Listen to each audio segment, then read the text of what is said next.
Don't you just love it when your boss tells you, hey, there's going to be a little something extra in your paycheck this week?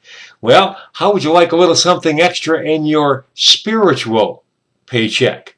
Well, hello, I'm Duane Matz. Welcome back to another Primetime Devo. We're continuing in the book of 1 Timothy. We're in chapter 6. Going to look at verse 2 today, which reads, "And those who have believing masters, let them not despise them because they are brethren, but rather serve them, because those who are benefited are believers and beloved.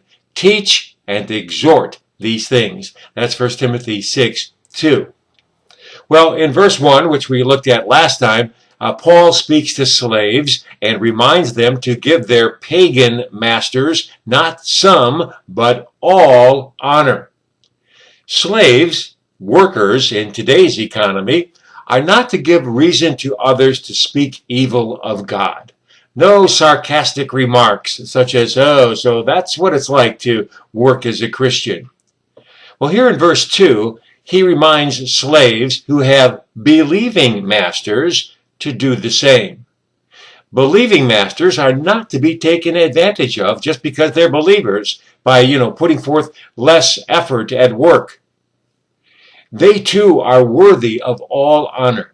The worker dare not say, oh, I can skate today and do the bare minimum because my boss is a believer and he wouldn't dare fire his brother in the Lord. Really? Where's the mutual benefit in that?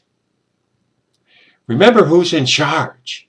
Romans 13:1 says, "Let every soul be subject to the governing authorities, for there is no authority except from God, and the authorities that exist are appointed by God." Authority starts and stops with God, and that's why respecting it and giving honor to it is so important. Now, the world, they're never going to understand this concept, but we as believers must understand it. Honoring the authorities on earth is to honor the ultimate authority in heaven. Do you have a job? Do you have fringe benefits included in your wage package? Well, read this verse again and notice that God promises a benefit to those who honor their believing masters. What is this benefit? We aren't told. But if God is handing it out, I want to be on the receiving end. How about you?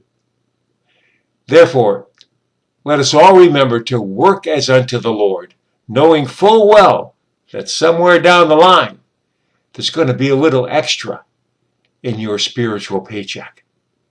Well, that's all the time we have for today. God bless you. Thank you so much for listening. Remember, Jesus loves you. Tell your face about it.